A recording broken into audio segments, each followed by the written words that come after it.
سهل بن معاذ عن أبيه قال قال رسول الله صلى الله عليه وسلم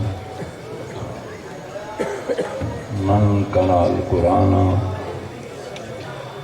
وعمل به ألبس والداه يوم القيامة تاجا فكان ضوءه أحسن من ضوء الشمس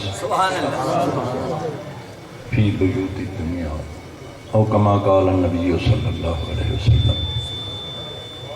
حضرات معزز سامعین،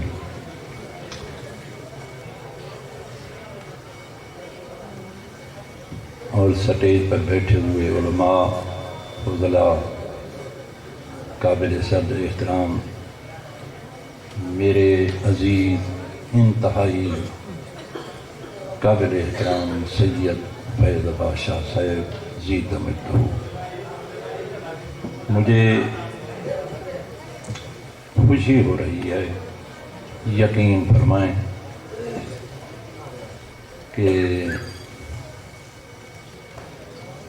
اولاد جو ہوتی ہے نا، دو قسم کی ہوتی ہے، صلبی اولاد، ایک صدری اولاد ہوتی ہے۔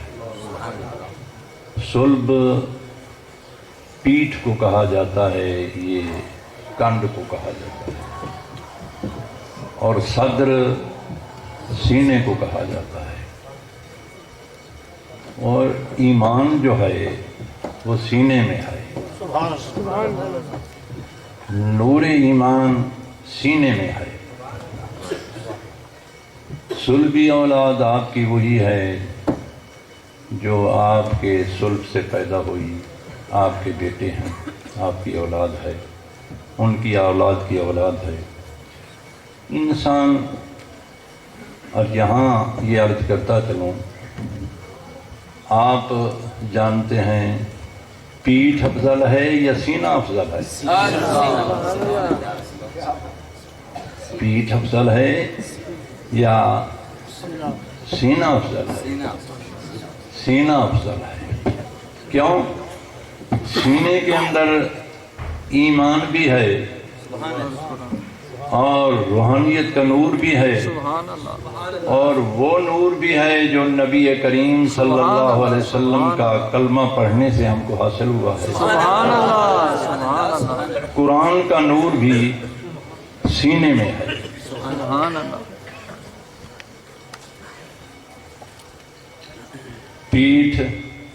پیٹھ میں کیا ہے؟ پیٹھ میں کچھ نہیں ہے،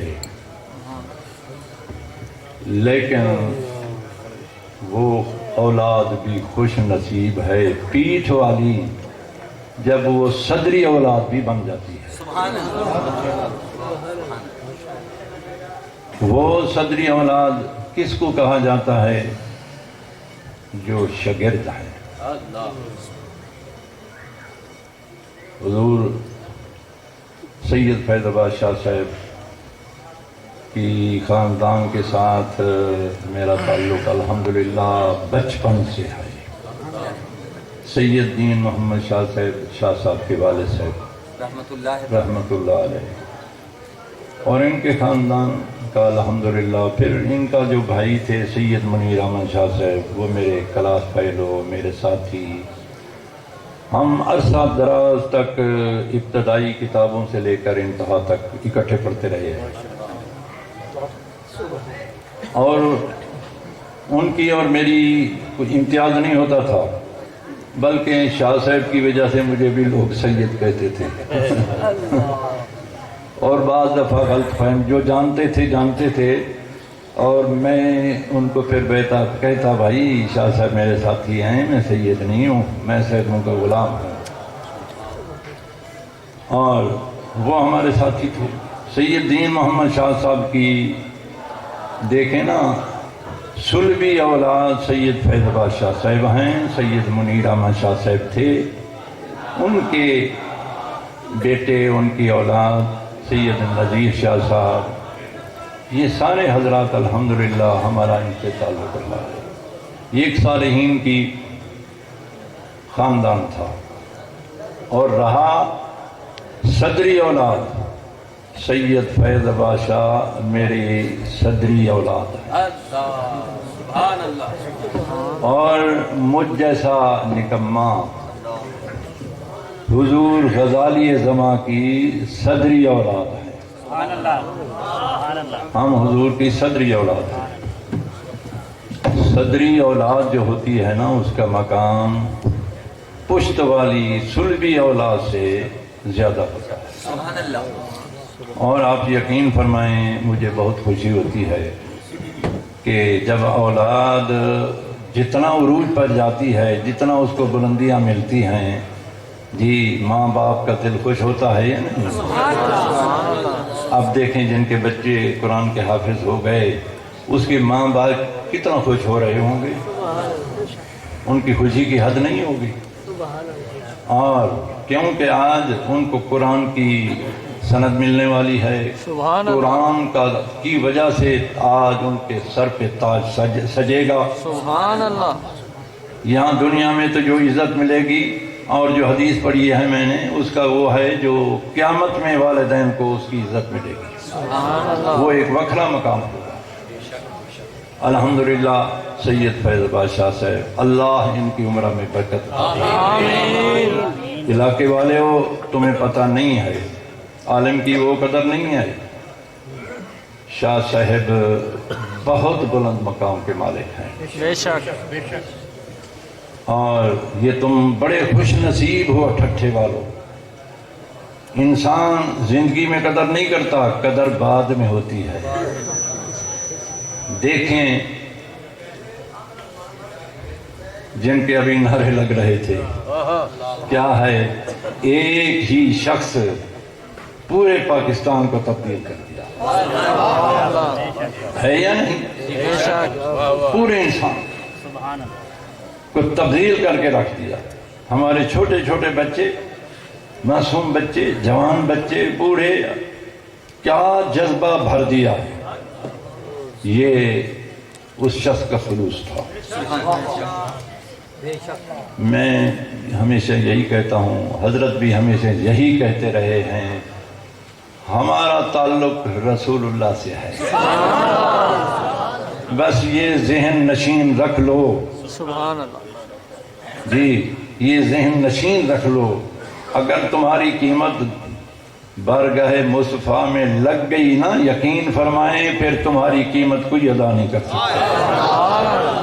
تم ایسے قیمتی ہو جاؤ گے،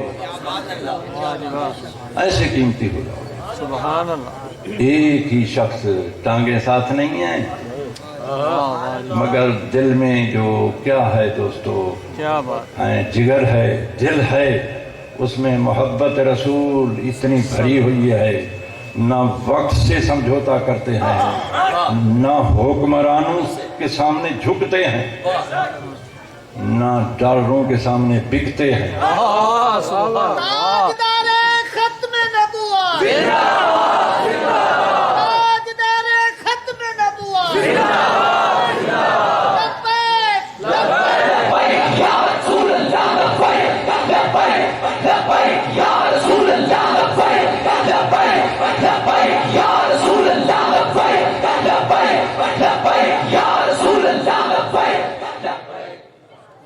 دوستو، یہ کیوں ملا ہے ان کو مقام؟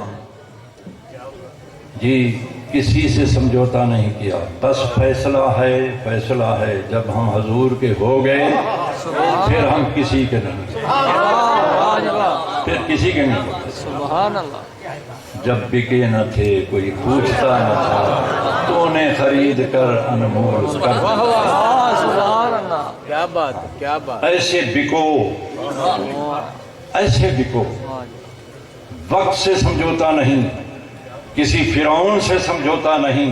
عظمت مصطفیٰ کا معاملہ ہو، خاموش ہو جاؤ، نہیں ٹکرا جاؤ۔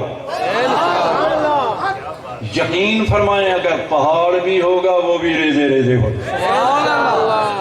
بس ہمارے بزرگوں نے ہمیں یہی سبق عطا فرمایا۔ بے شک، میری دعا ہے میرے عزیز کو اللہ سلامت رکھے، اللہ ان کی عمرہ میں برکتیں عطا فرمائے، کرم کے لیے دعا فرمائے، آپ کا سایہ دراز رہے۔ آمین آمین لوگوں، اللہ اس جیسی ہستی تم پہلے بھی دیکھتے رہے ہو،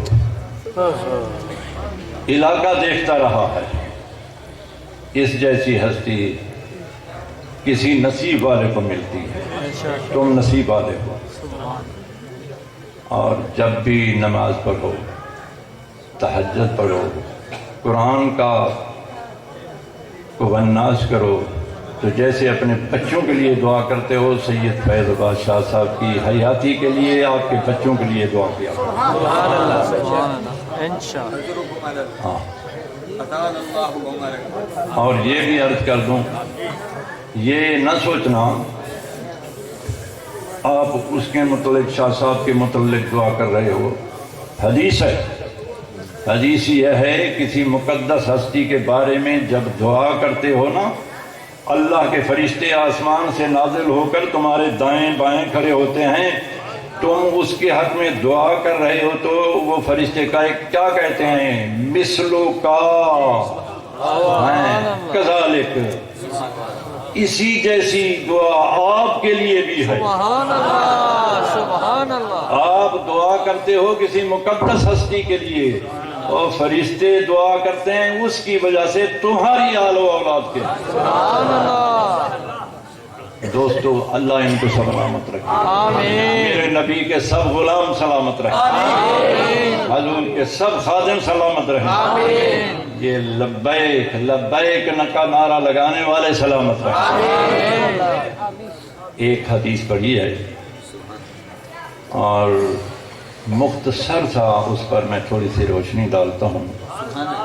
حدیث رسول ہے، حضرت سہل بن معاذ رضی اللہ تعالی عنہ روایت فرماتے ہیں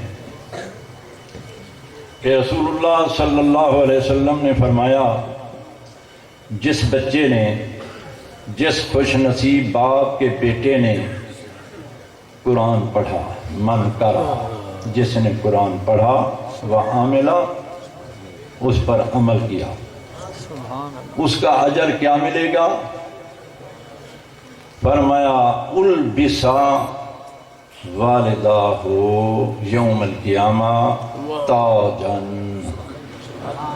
فرمایا اس کے والد کو کل قیامت کے اندر ایک نور کا تاج پہنایا، سبحان اللہ اور اس کی روشنی ایسی ہوگی سورج کی روشنی سے بہتر ہو۔ اور سورج کی روشنی بھی کبھی دھوپ پہ بیٹھو تو نہیں بیٹھنے دیتی، لیکن وہ روشنی سبحان اللہ کمال کی روشنی ہوگی، میرا نبی فرماتا ہے، وہ کمال کی روشنی ہے۔ جس بچے نے قرآن پڑھا، آج جن بچوں کی دستار بندی ہوگی، انہوں نے قرآن پڑھا، اللہ ان کو عالم بھی بنائے، شاہ صاحب سے علمی استفادہ کرنے کی بھی توفیق عطا فرمائے، پھر ان کے والدین کو قیامت کے دن تاج پہنایا جائے گا۔ یہاں یہ مسئلہ نہیں بیان کیا گیا، حدیث کے اندر والدین کو جنت کے اندر قیامت کے اندر تاج پہنایا جائے گا۔ ساری مخلوق جو ہے قیامت کے اندر نفس و نفسی پکار رہی ہوگی، ان پر ہیبت طاری ہوگی، خوف خدا طاری ہوگا، پتہ نہیں کیا ہوتا ہے، لیکن قرآن کے حافظ اور عالم کے والدین کو آج تاج پہنایا جائے گا۔ یقین فرمائیں ان کو قیامت کے دن کو فکر ہوگا نہیں، ان کو کوئی فکر نہیں ہوگا، کوئی نفس و نفسی نہیں کہہ رہے ہوں گے، بلکہ ان کو ایک ہی فکر ہوگا، یہی تصور ہوگا کہ کب خدا کی طرف سے اعلان ہوتا ہے اور ہمیں بلایا جاتا ہے، ہمیں تاج پہنایا جاتا ہے۔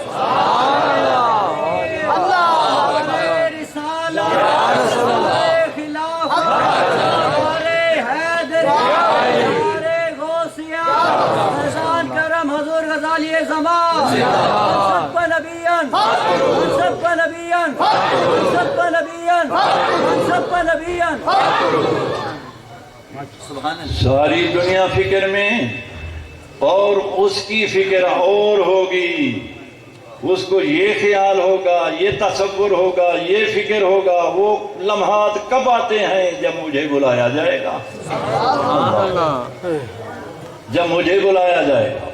اچھا پھر لطف کی بات ہے، تورات، زبور، انجیل کا آج ماننے والوں کا کوئی حافظ نہیں ہوگا، ان کا کوئی حافظ نہیں ہے۔ قرآن کے حافظ ہر محلے میں ہیں، ہر گھر میں ہیں۔ سبحان اللہ، یہ قرآن کی عظمت ہے۔ بے شک۔ اور اس سے یہ معلوم ہوا کسی نبی کی امت کو یہ اعزاز حاصل نہیں ہوگا، میرے نبی کی امت کو یہ اعزاز حاصل ہوگا۔ سبحان اللہ۔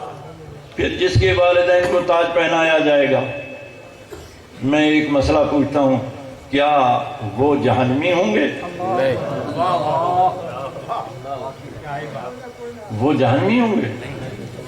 وہ کون، کس درجے کے لوگ ہوں گے؟ کیا وہ لوگ جن کو تاج پہنایا جائے گا ان کا خاتمہ ایمان پر ہوا ہوگا یا کافر ہو کر مرے ہوں گے؟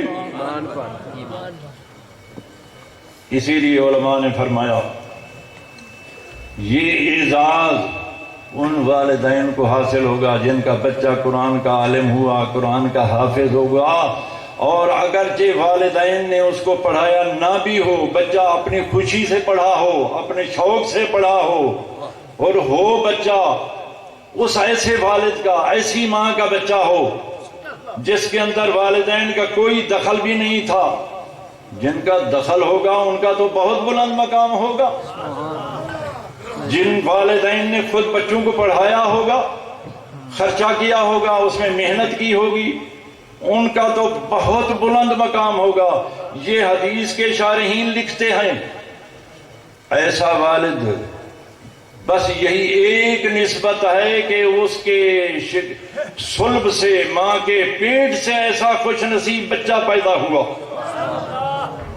پڑھانے میں اس کا کوئی دخل نہیں ہے، بچہ اپنی شوق سے پڑھا ہے، اپنے شوق سے پڑھا ہے دوستو، لیکن ہے بچہ اس کا، اس بچے کو نسبت کس سے ہے؟ ایسے ماں باپ سے ہے۔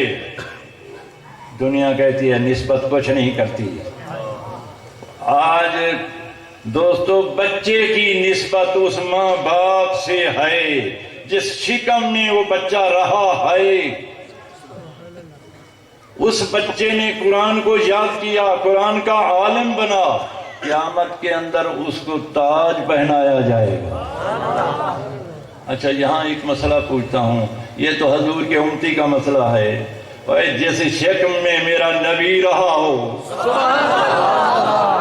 جس شکم میں میرا نبی رہا ہو، جس پشت میں میرا نبی رہا ہو، دوستو کیا وہ پشتیں جہنمی ہو سکتی ہیں؟ افسوس ہے ایسے لوگوں پر جو میری نبی کی والدہ کو، نعوذ باللہ من ذالک، وہ لفظ میں نہیں کہتا، اس طرح کہتے ہیں، حضور کے والد کو اس طرح کہتے ہیں۔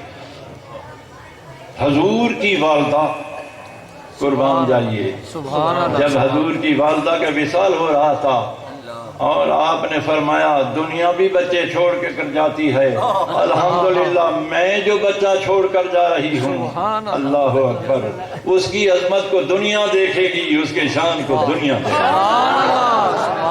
قربان سیدہ آمنہ، تیری عظمت پر، تیری شان پر۔ تو عرض یہ کر رہا تھا، والدین جیسے ایسے خوش نصیب بچے کو جانتے ہیں جس نے قرآن پڑھا، قرآن کو سمجھا اور اس پہ عمل کیا، اس کا تو کل قیامت میں اس کے والدین کا یہ مقام ہوگا، اس کا خاتمہ بھی معلوم ہوا ایمان پر ہوگا۔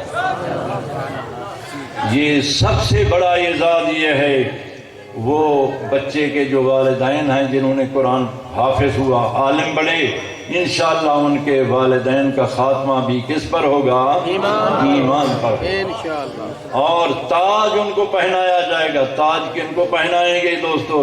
جہنمیوں کو یا کہ جنتیوں کو؟ وہ تو جنتیوں کو پہنایا جائے گا۔ جب والدین تاج پہنیں گے تو وہاں جن کے بچے قرآن کے حافظ نہیں تھے، قرآن کے عالم نہیں تھے، ان کی کیا حالت ہوگی؟ وہ رشک کریں گے، وہ رشک کریں گے، اور اس وقت اپنے بچوں کو پیرس میں پڑھانے والے، لندن میں پڑھانے والے رشک کریں گے، کاش ہم نے بھی اپنے بچوں کو قرآن پڑھایا ہو۔ سبحان اللہ، بے شک، قرآن وہ عظمت والی کتاب ہے، وہ بڑی شان والی کتاب ہے۔ خوش نصیب ہیں ہمارے وہ بچے جنہوں نے قرآن پڑھا، قاری صاحب نے پڑھایا۔ یہ تو مقام ہے ان والدین کا۔ میرے آقا فرماتے ہیں فما ظنک، تیرا گمان الذی، اس کے بارے میں کیا ہے جس نے خود قرآن کو پڑھا اور محنت کی، اس میں رات دن اپنے آپ کو مصروف رکھا، اس کا مقام کیا ہوگا؟ اللہ نے اس کا مقام بیان نہیں فرمایا، یعنی اللہ بھی یہ کہتا ہے کہ اس کا جو مقام ہوگا وہ بیان میں نہیں آ سکتا۔ تو وہ ہیں خوش نصیب ہمارے بچے جنہوں نے قرآن پڑھا۔ آج ابھی دیکھیں گے آپ ان کی دستار بندی ہوگی جی، اور وہ والدین بھی خوش نصیب ہیں۔ اللہ ہمیں اپنے بچوں کو قرآن پڑھنے پڑھانے کی توفیق عطا فرمائے۔ آخر میں پھر بھی کہوں گا دوستو، بزرگوں نے فرمایا ہے ہمارے پاس یہ رسول اللہ کی کتاب ہے قرآن۔ قرآن کو پڑھو، جتنا ہو سکتا ہے قرآن کو پڑھو، خلوص کے ساتھ پڑھو، اس کی برکتیں دیکھو۔ ورد، وظائف، تسبیحاں وہ بعد میں ہیں، سب سے پہلے قرآن ہے۔ سبحان اللہ، سب سے پہلے قرآن۔ بے شک، پڑھنے والے کا بلند مقام ہے، جو صرف قرآن کا ادب کرتا ہے، احترام کرتا ہے، یقین فرماؤ اس کی بھی بخشش ہو جاتی ہے۔ سبحان اللہ، میں نے ایک واقعہ پڑھا کہ مشہور ایک ہندو تھا نول کشور، وہ کتب فروش تھا نول کشور۔ لاہور میں بھی اس کا کتب خانہ تھا، نول کشور ہندو تھا، نام تھا اس کا۔ اس نے اپنے نام سے ایک کتب خانہ بنایا تھا۔ اس کا طریقہ یہ تھا جہاں ہندو کتابیں چھپتی تھیں وہ اسلامی کتابیں بھی چھپایا کرتا تھا، اور اس کے ساتھ ساتھ قرآن پاک کا بڑا اہتمام کرتا تھا۔ جب پارٹیشن ہوئی، ہندوستان و پاکستان بنا، وہ ہندو تھا، ہندو ادھر واپس چلے گئے ہندوستان کے اندر، پاکستان والے لوگ ادھر، والے مسلمان پاکستان آ گئے۔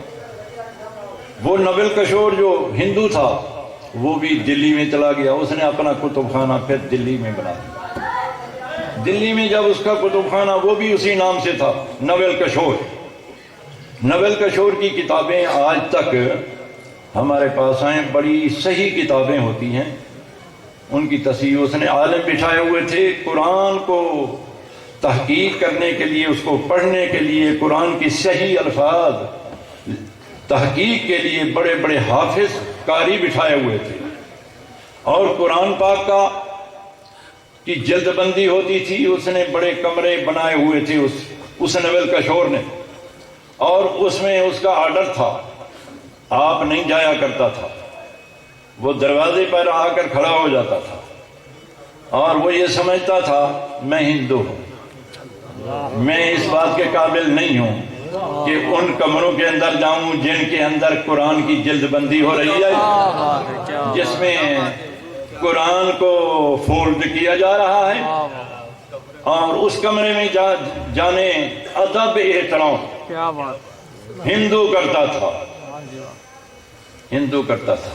سبحان اللہ، اور جو ادب احترام ہندو کرتا تھا، کاش آج ہم مسلمان اس قرآن کا ادب احترام بے کریں۔ شک، ان کمروں میں نہیں جاتا تھا، دروازے پہ کھڑا ہو جاتا تھا۔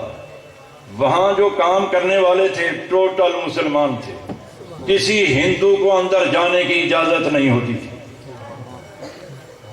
اور وہ مسلمان اس کی جلد بندی کرتے تھے، قرآن کے ورقوں کو فولڈ کرتے تھے، اور جو کٹائی کے وقت وہ صفحات جو خالی ہوتے تھے، اللہ اکبر اللہ اکبر، مگر اس قرآن کے ورقے کے ساتھ ملے ہوئے ہوتے تھے، بڑے ہوئے ہوتے تھے، مشینوں میں ان کو کاٹ لیا جاتا تھا، وہ ورقے قرآن کے الفاظ نہیں ہوتے تھے، قرآن کے صفحے کے ساتھ ملا ہوا بڑا ہوا حصہ ہوتا تھا۔ جب مشینوں پر اس کو کاٹ لیا جاتا تھا، ان کو جمع کرنے کے لیے بھی مسلمان ہوتے تھے، سبحان اللہ، ان کو بوریوں میں جمع کرتے تھے، حالانکہ اس میں قرآن کے الفاظ نہیں ہوتے تھے، صرف اتنا نسبت ہوتی تھی قرآن کے صفحے کے ساتھ وہ ملا ہوا صفحہ ہے، وہ بچا ہوا صفحہ ہے، اس بچے ہوئے صفحے کو کاٹتے تھے اور ان کو جمع کیا جاتا تھا۔ ہندوستان میں بھی وہ اسی طرح کرتا تھا، اس کی اپنی اولاد کو بھی حکم نہیں تھا کہ اندر جاؤ ادب کرو، قرآن ہے، مسلمانوں کی کتاب ہے، اللہ کے نبی کی کتاب ہے۔ اللہ اکبر۔ سلسلہ چلتا رہا، آخر ہر ایک نے مرنا ہے، ایک دن اس پر بھی وقت آ گیا، وہ نویل کشور فوت ہو گیا۔ جب فوت ہو گیا، فوت ہونے کے بعد آپ جانتے ہیں ہندو کیا کرتے ہیں، اپنے ہندو کو کی ارتھی بنا لیتے ہیں، اس پر لکڑیاں چنتے ہیں اور اس پر اس کی لاش رکھ دیتے ہیں، پھر اس کے اوپر تیل یا طاقت کے مطابق گھی ڈالتے ہیں، پھر اس کی چتا کو آگ لگائی جاتی ہے۔ اس کی چتا کو جب آگ لگائی گئی اور آگ بجھ جاتی تھی،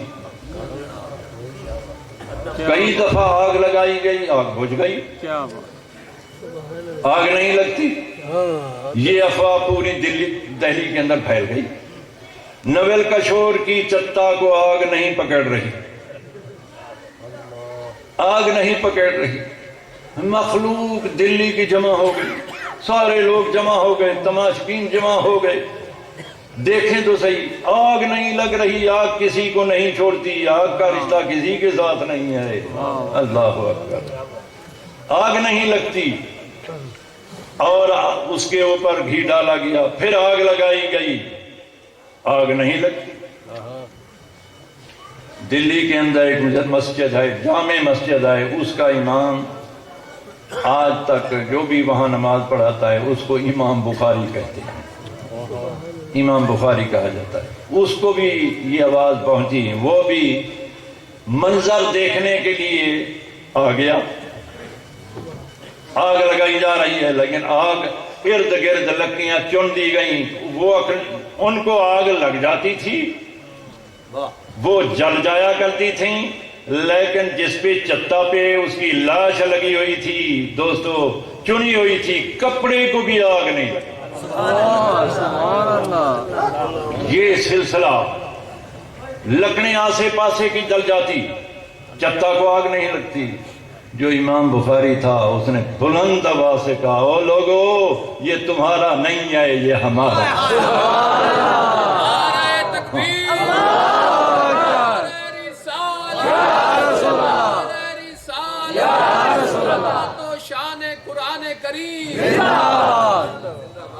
لوگو آگ نہیں لگے گی، اس کو آگ نہیں لگے گی۔ کیوں؟ یہ وہ شخص ہے جس نے ساری عمر قرآن کا احترام کیا، سبحان اللہ، احترام کیا ہے، احترام کیا تھا حالت کفر میں۔ جی اللہ اکبر۔ میرے آقا نے کرم فرما لیا ہوگا، آخری وقت اس کو کلمہ پڑھا دیا ہوگا، اس کو مسلمان بنا دیا ہوگا، فرمایا لوگوں یہ ہمارے کرو، ہمارے حوالے کرو، ہم اس کا جنازہ بھی پڑھیں گے، اس کی قبر بھی بنائیں گے۔ اور آج تک دوستو اس کی قبر بنی ہوئی ہے۔ یہ ہے قرآن کا احترام کرنے والا، قرآن کا احترام کرنے والا۔ قرآن کا احترام کرو، قرآن کو پڑھو۔ خوش نصیبو، ایسی کتاب ہمارے پاس اللہ کے رسول کی موجود ہے، یقین فرمائیں، یقین فرمائیں، آپ ذوق سے پڑھو، محبت سے پڑھو، انشاءاللہ قرآن کی برکت سے تمہارے سارے مسئلے حل ہوں گے انشاءاللہ۔ اللہ ہمیں قرآن کا ادب احترام کرنے کی توفیق نصیب فرمائے۔ آمین۔ وما علینا